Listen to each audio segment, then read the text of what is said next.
तो पिछली क्लास में जो बात हुई थी लास्ट हमारी, वो हुई थी कि संख्या कितनी है संभाषाओं की।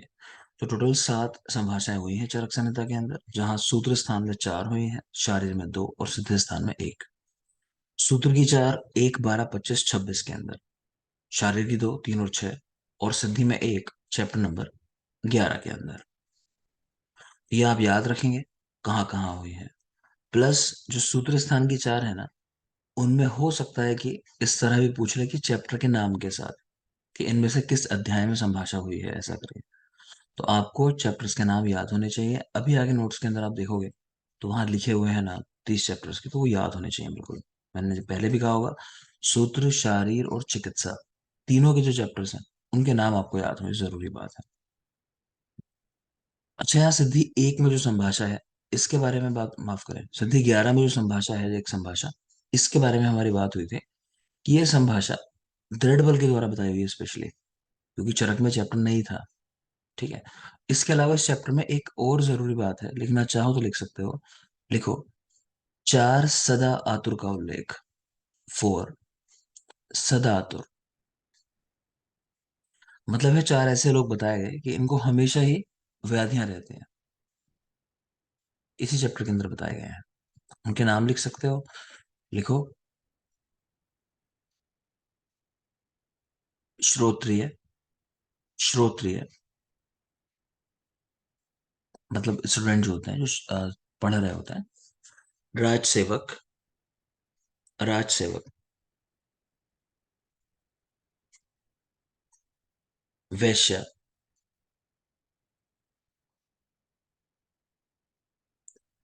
और विक्रेता, सामान बेचने वाले, या सहपाठी भी ऐसा शब्द आया उसमें।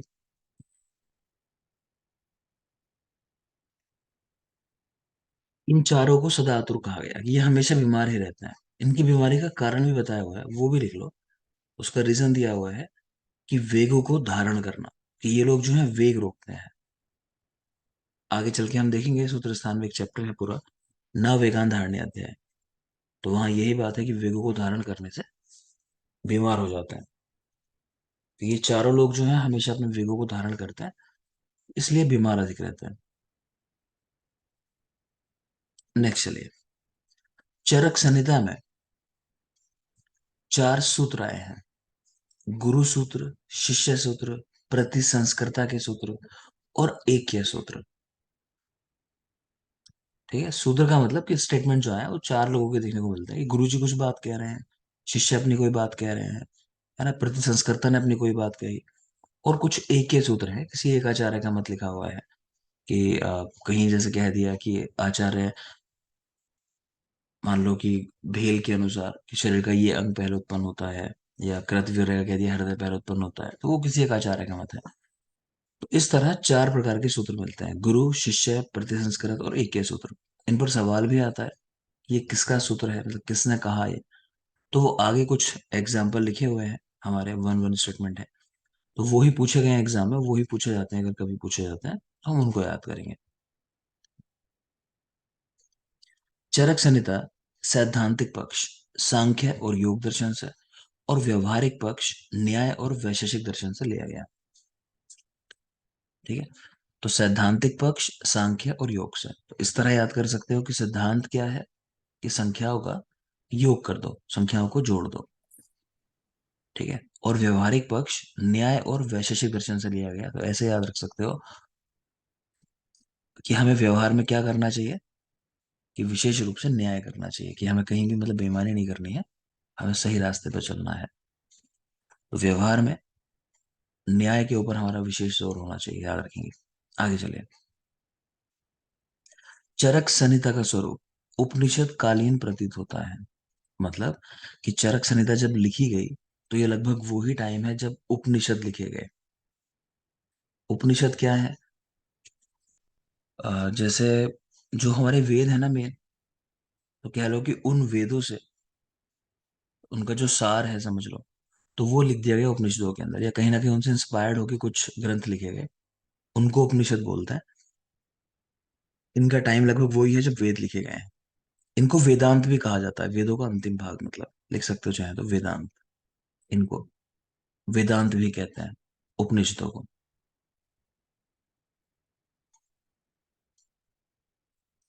और लिखना चाहो एक दो पॉइंट अगर वेदांत या फिर उपनिषद के बारे में,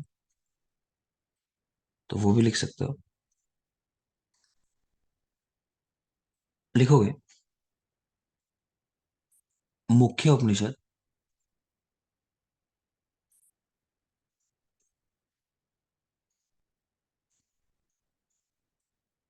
13।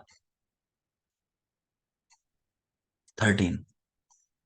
और कुल जो संख्या है ना वो है लगभग 108। जो उपनिषद कुल है, मेनली ये नंबर याद रखो आप, कुल उपनिषद 108। कुल उपनिषद 108। और ऐसा मानते हैं कि सारे उपनिषद जो है ना वो एक ही आचार्य ने लिखे हैं, उनका नाम लिख लो। लिखो कृष्ण द्वैपायन। कृष्ण द्वैपायन की इन्होंने रचना की थी। लिख दिया मैंने स्क्रीन पर, देखकर लिख सकते हो।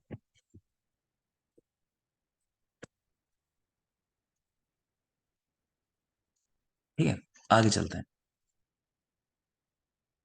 तो 108 है, और इनकी रचना कृष्ण द्वैपायन ने की, और टाइम इनका वही है जो लगभग वेदों का टाइम है। तो आप ये आइडिया लगा सकते हो कि चरक संहिता कितनी पुरानी है, कि लगभग वेदों के टाइम पे लिखी गई है।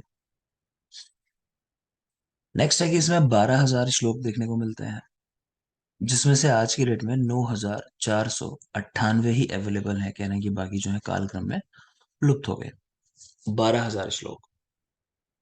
हारित संहिता में ऐसा उल्लेख मिलता है कि, फिर इसका टाइम क्या बताया आपने? किसका बेटा? उपनिषदों का। उपनिषद का? वेदों के साथ। और ये मानते हैं वेद जो लिखे गए लगभग वो 6 साढ़े 6 हजार साल पहले लिखे गए। तो लगभग वो टाइम मानते हैं, वेदों के टाइम वाला। लिखना नहीं है टाइम, लिखो मत। लगभग वो टाइम माना गया, याद नहीं करनी है बात। ऐसे तो बहुत चीजें हैं लिखने के लिए। आगे चलेंगे। तो 12,000 श्लोक हैं चरक संहिता के अंदर, 9,498 अवेलेबल है। हारित संहिता में ऐसा उल्लेख मिलता है कि आत्रेय ने 5 संहिताएं बनाई, और उनमें श्लोक की संख्या 24,000, 12,000, 6,000, 3,000 और 1,500 थी। तो कहने का मतलब है श्लोक अगर आप देखो तो संख्या हाफ होती चली जा रही है। पहले 24,000 है, फिर 12, फिर 6, फिर 3, फिर 1,500 श्लोक। ठीक है। अच्छा, ये हारित जो है ना, लिख सकते हैं यहीं पर, संभवतया आत्रेय के पुत्र, ऐसा लिख लो। ऐसा कहा जाता है कि हारित जो थे ये आत्रेय के बेटे थे। कई टीचर होते हैं ना अपने बच्चों को पढ़ा रहे होते हैं क्लास में, तो ऐसे ही थे। तो आत्रेय के 6 शिष्य थे, उनमें से एक हारित भी थे। नेक्स्ट देखिए। 9,295 सूत्र हैं चरक संहिता के अंदर। 9,498 कह रहे हैं कि श्लोक अवेलेबल हैं, और टोटल सूत्र जो है वो 9,295 है। 14 देश का उल्लेख आया, मतलब अलग अलग जगह है। 68 आचार्य का उल्लेख आया। 64 ऋषियों का उल्लेख आया। और लगभग 1950 योग आए हैं चरक संहिता के अंदर। ठीक है, तो अब ये चीजें बहुत प्रैक्टिकल नहीं है कि ये नंबर ऐसे, मगर देख लो फिर भी, पहले से चलता है ट्रेंड, याद करनी होती है।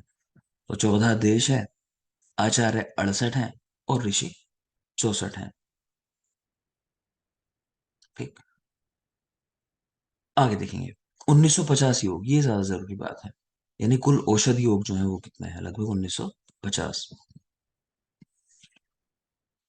चरक संहिता में सांख्य शब्द का उल्लेख कुल 5 बार आया है।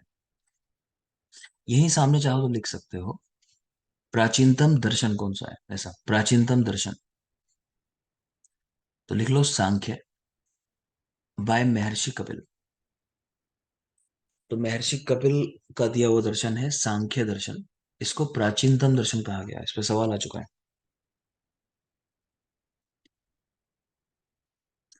तो सांख्य शब्द 5 बार आया। कैलाश पर्वत का उल्लेख 2 बार आया। इतिहा शब्द, ये भी 2 बार आया। इतिहा शब्द 2 बार। यही सामने ब्रैकेट में लिख लो। लिखो इतिहा प्रमाण, बाय चक्रपाणी। इतिहा प्रमाण बाय चक्रपाणी। ठीक है, यहाँ शब्द आया, चक्रपाणी ने इतिहा नाम का प्रमाण भी दे दिया। और दूसरी जरूरी बात है कि आगे चल के ना आप प्रमाण पढ़ोगे चरक संहिता के, तो उनमें आप पढ़ोगे कि एक प्रमाण होता है शब्द प्रमाण, जिसको आप्तोपदेश भी कहते हैं। ठीक है, आप्तोपदेश कह लो चाहे शब्द कह लो, उसका मतलब होता है कि वो प्रमाण कि आपको किसी चीज की परीक्षा करनी है। मान लो आपको कि भाई ये चीज ऐसा है या नहीं है, और आप देख रहे हो कि चरक ने कुछ बात कही है उसके बारे में या वेदों में कुछ लिखा हुआ है, तो हम ये मान लेते हैं कि वेदों में जो लिखा हुआ है ना, तो वो मतलब स्वयं जो है कि ईश्वर ने बोला था वो चीजें लिखी हुई है, तो उनको हम बिल्कुल ठीक मान लेते हैं, है ना, उन पे हम कोई बहस नहीं करते। तो ये चीज कि वेदों में जो आया है उसके आधार पे किसी चीज की परीक्षा करना, तो ये कहलाता है आप्तोपदेश प्रमाण। ठीक। एतिहा का मतलब यही होता है। तो एतिहा, आप्तोपदेश, शब्द, आगम, ये सब पर्यायवाची होते हैं, तो ये भी आप ध्यान रखेंगे। ठीक है, तो फाइनली इसको अलग प्रमाण नहीं कंसिडर करते हैं। चक्रपाणी टीकाकार है चरक के फेमस, तो उन्होंने एतिहा प्रमाण दिया है, इसलिए हम याद भी रखते हैं कि किसने दिया, तो चक्रपाणी ने दिया। नेक्स्ट चलेंगे। चरक संहिता की भाषा शैली कौटिल्य अर्थशास्त्र से कुछ मिलती जुलती है। तो जिसके रचयिता है विष्णुगुप्त, नाम लिखा हुआ है। तो कुछ लोग ऐसा भी मानते हैं कि ये चरक विष्णुगुप्त एक ही व्यक्ति थे, और इवन जो पतंजल योग सूत्र लिखे हुए हैं ना, तो वो भी लगभग ऐसी शैली लगती है चरक जैसी। तो लोग ये भी मानते हैं कि शायद ये एक ही व्यक्ति थे। अब पुराने लोगों के बारे में इस तरह की बातें होती है कि वो शायद बहुत लंबे समय तक जीवित रहे, है ना। वाघभट के बारे में भी ऐसा है, चरक के बारे में भी लोग ऐसा कहते हैं। ठीक है, तो उसका कारण ये है, जैसे मैंने आपसे कहा कि इंस्पायर्ड जब लोग होते हैं तो सेम नाम लेके चलते हैं, और उसी नाम से मान लो ग्रंथ लिख रहे हैं या फिर लगभग वैसी शैली में लिख रहे हैं, तो ये कारण हो सकता है। तो खैर, अगर कभी पूछा जाए तो चरक, विष्णुगुप्त और पतंजलि, ये एक ही व्यक्ति थे, कुछ लोग ऐसा मानते हैं तीनों को। आगे चलेंगे। चरक संहिता में पंच अवयव वाक्य मिलते हैं देखने के लिए। पंच अवयव वाक्य, एक पांच चीजें क्या है, यहाँ नाम लिखे हुए हैं: प्रतिज्ञा, हेतु, उदाहरण, उपनयन और निगमन। तो बस नाम देख लोगे। अभी जल्दी मैं इवनिंग बैच में किसी दिन रिसर्च स्टाइल पढ़ाऊंगा, तो वहां ये चीजें आएंगी, अगर देखना चाहो थोड़ा बहुत हम इनकी बात भी करेंगे कि कैसे इनको आजकल मॉडर्न के टाइम में रिलेट कर सकते हो, किन शब्दों के साथ। तो चरक संहिता पंच अवयव वाक्य निरूपण, प्रतिज्ञा, हेतु, उदाहरण, उपनयन और निगमन, ये पांच चीजें हैं।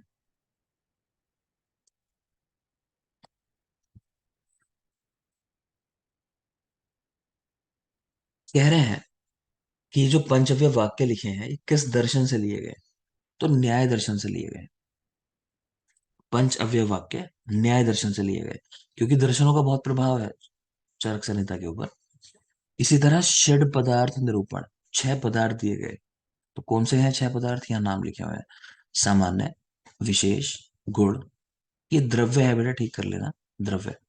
सामान्य, विशेष, गुण, द्रव्य, कर्म और समवाय। तो ये छह पदार्थ हैं।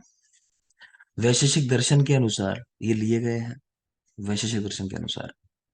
लेकिन चरक ने इनको षड पदार्थ में लिख के कारण कह दिया कि ये छह कारण है। और ये क्रम जो लिखा है ना, ये बहुत जरूरी है। आप चाहो तो ओरिजिनल क्रम भी लिख सकते हो जो वैशेषिक ने दिया, तो वो लिख लो यहीं बराबर में, वैशेषिक का एरो बना के। उनका क्रम क्या है, लिखेंगे: द्रव्य, गुण, कर्म, सामान्य, विशेष, समवाय।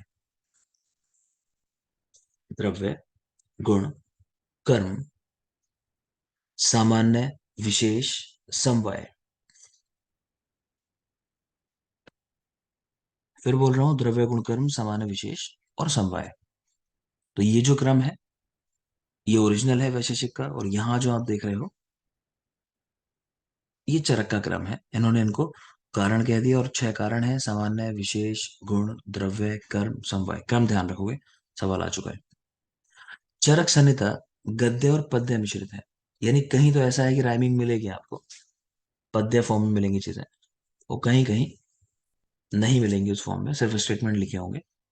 तो गद्य और पद्य का मिश्रित रूप है चरक संहिता। चार तरह के प्रमाणों की बात हुई है: आप्तोपदेश, प्रत्यक्ष, अनुमान और युक्ति। तो देख पा रहे हो आप्तोपदेश। एक सवाल भी ऐसा मिलता है कि किस प्रमाण का सबसे ज्यादा प्रयोग हुआ आयुर्वेद में, तो आप तो उपदेश प्रमाण का सबसे ज्यादा यूज हुआ, याद रखेंगे। ठीक है, क्योंकि हम लोग ज्यादातर माइंड लगाते नहीं है, जो कह दिया आचार्यों ने वो कह दिया, हम उसी के पीछे चलते हैं। सुश्रुत के चार प्रमाण, उनके भी नाम लिखे हैं। आगम, प्रत्यक्ष, अनुमान और उपमान। तो देख रहे हो, उन्होंने पर्याय यूज कर लिया आप तो उपदेश का, आगम, है ना, कहीं कहीं शब्द भी लिखा मिल सकता है आपको कहीं, है ना। दूसरा, ये देख रहे हो एक प्रमाण अलग है, चरक ने दिया युक्ति और सुश्रुत ने दिया उपमान, इसको स्पेशली याद रखोगे।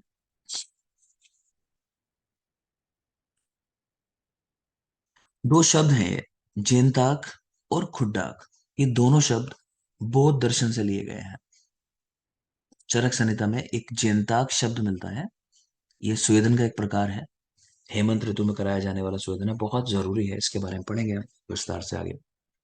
और दूसरा देख रहे हो खुड्डाक शब्द, खुड्डाक का मतलब भी लिख सकते हो स्मॉल या लघु, छोटा। ठीक है, तो ये शब्द जो है बौद्ध दर्शन से लिए गए हैं, तो मतलब कि बौद्ध दर्शन का काफी प्रभाव है। चरक सूत्र 16 में स्वभाव उपरमवाद का उल्लेख है, जो बौद्ध दर्शन के क्षणभंगुरवाद से इंस्पायर्ड है कहीं ना कहीं। ठीक है, तो ये भी बौद्ध दर्शन से लिया गया। इसमें क्या है कि चीजें जो है स्वभाव से ही नष्ट हो जाती हैं, ये स्वभाव है कि जैसे हम आए इस दुनिया में तो हमें जाना है, जैसे हम कहते हैं कि मृत्यु निश्चित है, तो वो वाला सिद्धांत है ये, स्वभाव परमवाद। और दूसरा, इस तरह भी इसको करते हैं कि जैसे किसी को डिजीज हुई, मान लो कोई बीमार हुआ, तो आपने देखा होगा हर कोई ट्रीटमेंट नहीं लेता, कई लोगों को फीवर होता है कुछ भी नहीं खाते फिर भी ठीक तो हो ही जाते हैं, अगर बहुत ज्यादा कॉम्प्लिकेशन ना हो। ठीक है ना, या किसी को इंजरी हो जाए तो वो भी अपने आप ठीक हो जाएगी। तो उस रिलेशन में भी बात हुई है कि चीजें स्वयं ही नष्ट हो जाती हैं बिना किसी कारण के। उनका स्वभाव है कि उपरम होगा, उपरम यानी नष्ट हो जाना, तो ये स्वभाव होता है चीजों को नष्ट हो जाने का। तो सामने लिख सकते हो कि उपरम का कारण, तो लिख सकते हो कोई नहीं, या स्वभाव। ये तो स्वभाव से कह रहे हैं कि अपने आप ही नष्ट हो रही है, या फिर इसको ऐसा कह सकते हो कि कोई कारण नहीं होता, चीजें अपने आप ही नष्ट हो जाती हैं। ये सवाल आता है। तो बौद्ध दर्शन में भी ऐसे सिद्धांत आया, क्षणभंगुरवाद, तो वो एक्सेप्टेबल नहीं माना गया, अच्छा नहीं माना गया उसको, क्योंकि उसमें ऐसा है कि लोगों ने इस आधार पे उसको खत्म कर दिया, नहीं माना कि अगर ऐसा है कि चीजें हर क्षण नष्ट होती रहेंगी, उसमें ऐसा कह रहे हैं कि इस पल जो मैं हूँ अगले पल में वो नहीं हूँ, है ना। हो सकता है कि आज मैं अच्छा इंसान हूँ, मेरी लाइफ में कुछ ऐसे एक्सपीरियंस हुए कि एक साल बाद मान लो मैं कुछ और बन गया, मेरे विचारों ने मुझे बदल दिया। तो कह रहे हैं कि वो व्यक्ति जो है वो बदलता रहता है समय के साथ, हर चीजें बदलती रहती हैं ऐसे ही। तो सिद्धांत यहाँ फेल हुआ कि इस हिसाब से तो, कि अगर मैं कोई अलग व्यक्ति हूँ, मैंने आज कोई अपराध कर दिया और मुझे कल को सजा मिल जाती है, तो अब तो मैं वो व्यक्ति नहीं हूँ, तो अपराध किसी और ने किया और सजा किसी और को मिल रही है, ये तो लॉजिकल बात नहीं हुई। तो इसलिए लोगों ने इसको माना नहीं, कहा नहीं सही नहीं है सिद्धांत है। आगे चलेंगे। आचार रसायन चरक संहिता की मौलिक देन है। आचार रसायन क्या है कि नॉर्मली आप जो चीजें खाते हो, जिनके कहते हैं न्यूट्रिटिव वैल्यू बहुत ज्यादा है, तो उनको रसायन की तरह हम कंसिडर करते हैं। ठीक है, लेकिन ये एक चीज आई आचार रसायन, तो इसमें खाने की बात नहीं है, ये आपके व्यवहार की बात है, कि अगर आपका व्यवहार अच्छा है, कि आप बड़ों का सम्मान करते हो, है ना, ईश्वर की पूजा करते हो, झूठ नहीं बोलते हो, इस तरह की बातें हैं सारी जो आपको अपने व्यवहार में लानी है, तो उससे भी आपको वही लाभ मिलता है जो रसायन सेवन से लाभ मिलता है। इसी को बोला गया आचार रसायन, ये चरक संहिता की मौलिक देन है।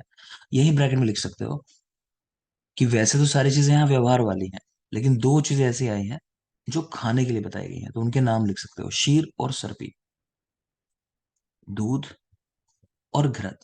तो आचार रसायन में बाकी सारी चीजें व्यवहार में लाने की हैं, लेकिन ये दो चीजें अपवाद हैं, ये खाने की वहां लिखी हुई है, शीर और घृत का अभ्यास। तो ये चरक की मौलिक देन है, मतलब चरक में ये कहीं और ये बात आई नहीं है आचार रसायन वाली। नेक्स्ट देखोगे, चरक सूत्र 15 में आतुरालय का उल्लेख है, मतलब ओपीडी कह सकते हो आप या आईपीडी कह सकते हो। चरक शारीर 8 में कुमारागार का उल्लेख है, तो डिलीवरी के बाद बच्चे को रखने के लिए कुमारागार। चरक कल्प 1 में भेषजागार, मेडिसिन कहाँ रखनी है प्रिपेयर्ड अपनी, उसका उल्लेख है। चरक शारीर 8 में सूतिकागार का उल्लेख है। सूतिका कहते हैं डिलीवर्ड जो वुमन है जिसको अभी डिलीवरी हुई है, और ये सूतिका का टाइम जो है लगभग 45 दिन का माना जाता है डिलीवरी होने के बाद, 45 डेज। तो रेफरेंसेस थोड़ा याद रखोगे, क्योंकि चरक सूत्र 15 में पहली बार आप देखोगे कि वमन विरेचन आदि की बात हुई है। तो ये जगह जब इनकी बात होती है तो आपको कोई स्पेस चाहिए कि जहाँ कराओगे ये चीजें, तो आतुरालय आ गया। इसी तरह चरक शारीर 8 देख रहे हो, तो शारीर स्थान में पूरा माता और उसके बालक से संबंध में सब कुछ लिखा हुआ है। तो शारीर 8 के अंदर ही सूतिकागार है, मतलब माता, और वही बालक की बात है कुमारागार की, जो लास्ट चैप्टर है शारीर का। जो कल्प स्थान है, वहां आप देखोगे कि पहले शुरुआत में वमन द्रव्य बताए गए हैं, फिर विरेचन द्रव्य बताए गए हैं। तो उनको इकट्ठा करके रखने की बात आती है, तो कहाँ रखोगे, तो भेषजागार में। इसलिए कल्प एक में भेषजागार की बात है। इन सारी जगहों के लिए लिखा हुआ है कि कहाँ बनाने चाहिए, ऐसी जगह जो निवात स्थान हो, है ना, निवात प्रवात एक देशेशु, कि सीधी एयर ना आती हो वहां पे, ठीक है, पूर्व दिशा की वायु ना आती हो, उसमें ज्यादा ह्यूमिडिटी होती है, और एक फिक्स स्थान हो, ऐसा नहीं कि रोज जगह चेंज करते जा रहे हो। नेक्स्ट एक पॉइंट लिखा है कि आचार्य काश्यप ने आतुरालय को अरिष्टागार कहा।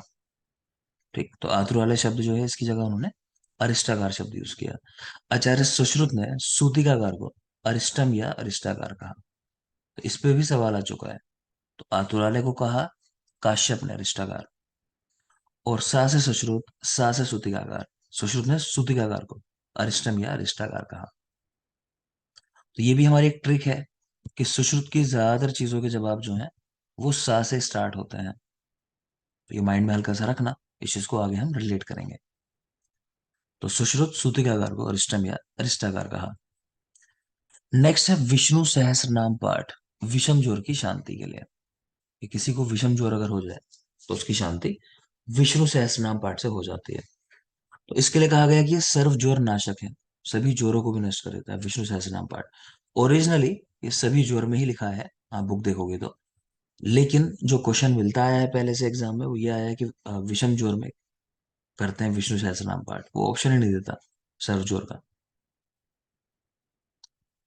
बाकी यहाँ देख रहे हो कि हारित संहिता में विषम ज्वर में ही रुद्र और हनुमत पूजन की बात आई है, और भेल संहिता में वृषभ ध्वज पूजन की बात आई है। ये बात क्यों जरूरी है यहाँ जो हम पढ़ रहे हैं कि ज्वर के अंदर ये विष्णु सहस्त्रनाम पाठ है या रुद्र हनुमत पूजन है? देखो, ऐसा माना जाता है कि रोग दो तरह से होते हैं मेनली। एक होते हैं कि आपके कर्मों की वजह से, पाप कर्म आप कुछ करके आए हो उस वजह से, और एक होते हैं दोषों की वजह से, कि वात पित्त कफ इनकी वजह से। तो कायदे में वात पित्त कफ की वजह से जो दोष होते हैं उनमें तो आपको युक्ति लगानी चाहिए, मेडिसिन देनी चाहिए, जिसको हम बोलते हैं युक्ति व्यापाश्रय चिकित्सा। और एक चिकित्सा होती है कि कोई पाप कर्म करके आया है, जैसे कहते हैं ना कि तुमने उसको सताया था, या कर्मा जो कह देते हैं कि कर्मा तो भोगना पड़ता है, ये कुछ बुरा करके आया तुरंत ही आपके साथ कुछ गलत हुआ, ये कुछ समय बाद गलत हुआ। तो ऐसे रोगों को कहते हैं कर्मज रोग, कि आपके कर्मों की वजह से हुए। उनमें चिकित्सा जो होती है मेनली देव व्यापाश्रय चिकित्सा होती है। वो क्या है कि अच्छे अच्छे काम करना, दान पुण्य, है ना, ईश्वर को प्रसन्न करने वाली पूजाएं हैं, कि व्रत रखना, ये विष्णु सहस्त्र नाम पाठ हो गया, इस तरह की चीजें। तो ज्वर में, ज्वर तो दोषों की वजह से होता है, उसमें कायदे में आपको क्या करना चाहिए था, मेडिसिन यूज करनी चाहिए थी, इस चिकित्सा की बात नहीं करनी चाहिए थी।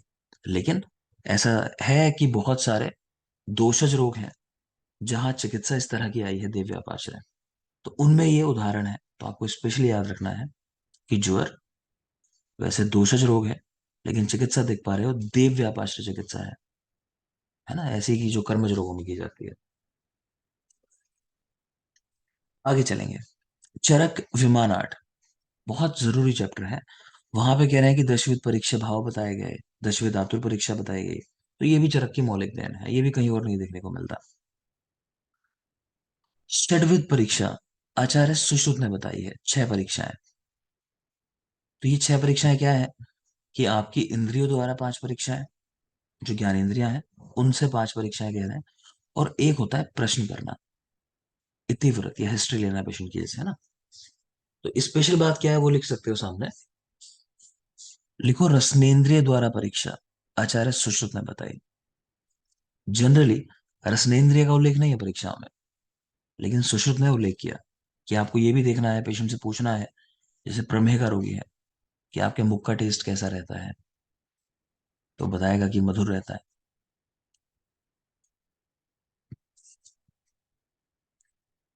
तो षड्विध परीक्षा, और उसमें भी रसनेंद्रिय द्वारा परीक्षा सुश्रुत। नेक्स्ट देख रहे हो अष्टविध परीक्षा। ये योग रत्नाकर ने बताई है, बहुत जरूरी है। मन हो लिखने का तो लिख सकते हो जल्दी से, क्रम है पूरा बोल रहा हूं मैं, लिख लोगे। नाड़ी, नेत्रम, मलम, जीवा,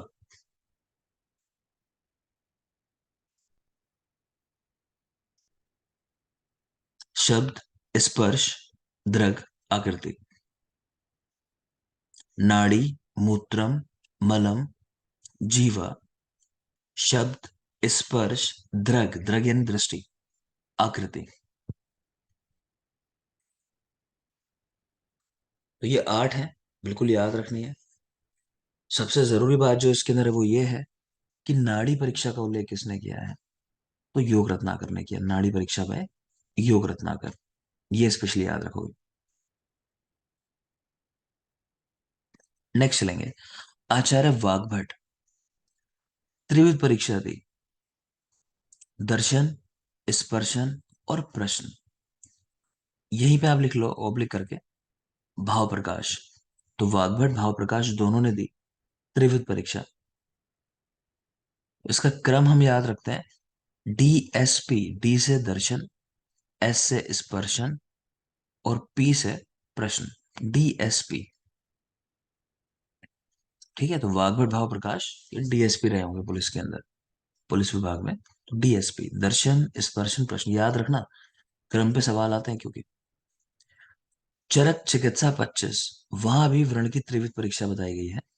तो उसमें है दर्शन प्रश्न स्पर्शन। तो देख रहे हो यही चीजें हैं जो वाग्भट या भाव प्रकाश ने बताई हैं, बस क्रम अलग है। उनका क्रम हो जाता है DSP की जगह DPS। ठीक है, तो स्कूल होते हैं DPS, उनके नाम पे याद रख सकते हो कि चरक जो है वो DPS में पढ़ते थे, दिल्ली पब्लिक स्कूल। और वाग्भट भाव प्रकाश DSP थे।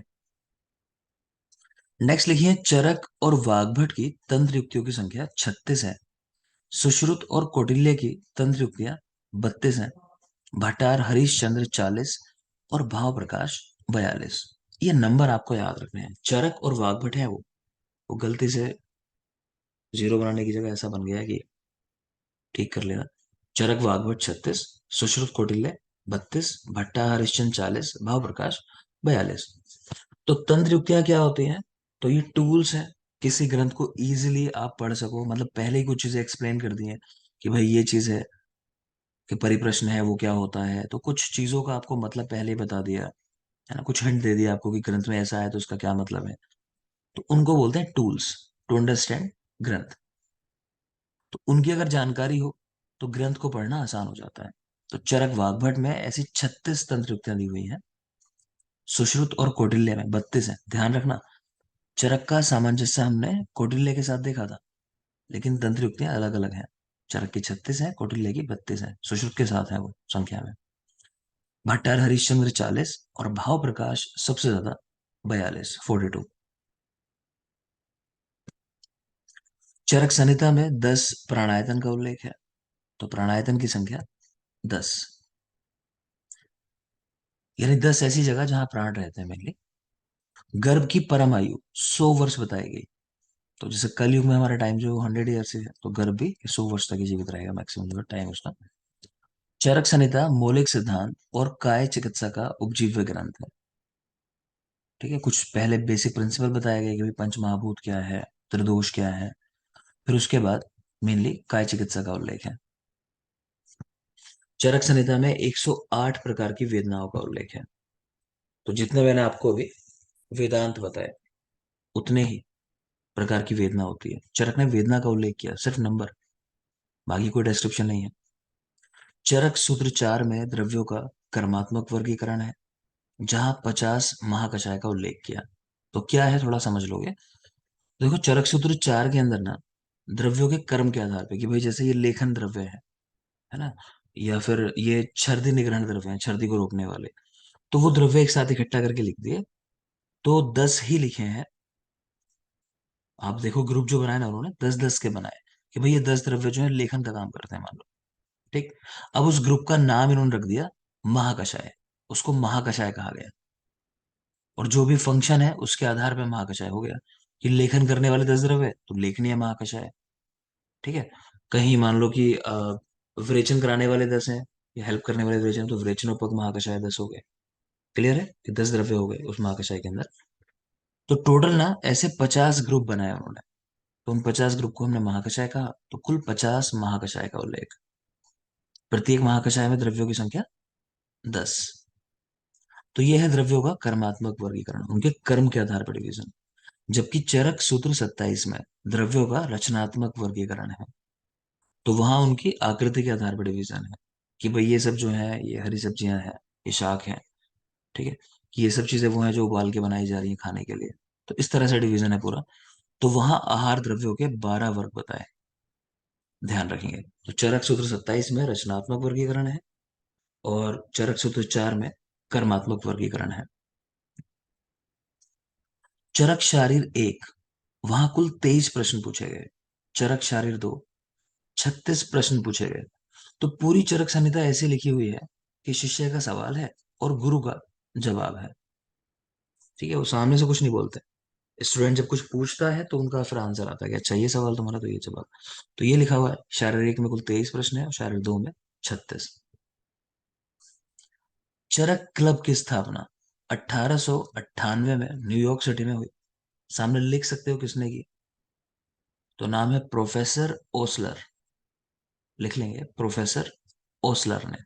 Osler, OSLER। उन्होंने चरक क्लब बनाया। लोग फैन हो जाते हैं ना कि साउथ में रजनीकांत का मंदिर बना दिया। तो ऐसे ही उन्होंने जाके प्रोफेसर ओसलर ने चरक क्लब की स्थापना की न्यूयॉर्क सिटी के अंदर 1898। टाइम जरूरी है, ओसलर का नाम भी जरूरी है, न्यूयॉर्क सिटी का नाम भी जरूरी है। वायु का वर्णन चरक संहिता में भगवान विष्णु के रूप में हुआ है। पुरुष को 16 कलाओं से युक्त बताया गया। याद रख लेंगे। कला का मतलब कोई पूछ ले वैसे क्या होता है, तो सामने लिख सकते हो गुण। कला मतलब गुण।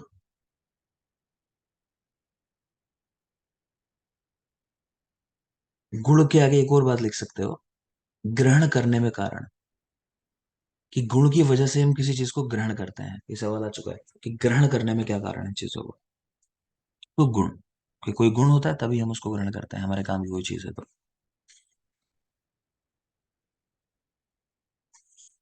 नीचे सुश्रुत का एक पॉइंट लिखा हुआ है कि सुश्रुत उत्तर तंत्र 66 में, लास्ट चैप्टर है उनका उत्तर तंत्र का। वहां भी पुरुष को 16 कलाओं से युक्त कहा गया। प्राणों की संख्या एकादश कही गई, 11 प्राण होते हैं। रोगों की संख्या 1120 बताई गई। और द्रव्य जो है वो 573 बताए गए। तो इन नंबरों को भी सीधे आप याद करोगे, रोग 1120 स्पेशली, और प्राण एकादश। ठीक है। तो जैसे मैंने कहा है आपसे कि शुरू के 3 दिन हम थोड़ा थोड़ा पढ़ेंगे। कि किसी को ज्वाइन करना है, कोई लेट फैसला लेता है अगर, तो निकले ना किसी का पार्ट। तो जो इन्फॉर्मेशन किसी को लेट मिलती है तो वो ज्वाइन कर सके। तो आज भी हम इतना ही रखेंगे, एक ही सेशन रखेंगे, और कल भी एक ही सेशन रखेंगे। उसके बाद से परसों से तो फिर हम पूरा पढ़ेंगे टाइम। प्लस जैसे मैंने आपसे कहा है, तो टाइमिंग्स आपकी 6 से थोड़ा पहले रहेगी। तो या तो 4:45 करूंगा मैं, या 5:30 करूंगा। तो जो भी टाइमिंग होगी तो वो मैं आपको बता दूंगा। जो भी नए लोग हैं अगर वो टाइमिंग कुछ सुधार चाहते हैं तो मुझे मैसेज कर सकते हैं कि आप क्या टाइमिंग चाहते हो। ठीक। बाकी ये टाइमिंग रखेंगे। और आज के लिए इतना ही। Thank you. जितना पढ़ा है उतना याद करना, क्योंकि मौका नहीं दूंगा मैं, ज्यादा टाइम नहीं है सवाल जवाब करने का। तो कल से ही मैं आपसे सवाल करने शुरू कर दूंगा, अब तक जो भी हमने पढ़ा है। Thank you. आज के लिए इतना ही।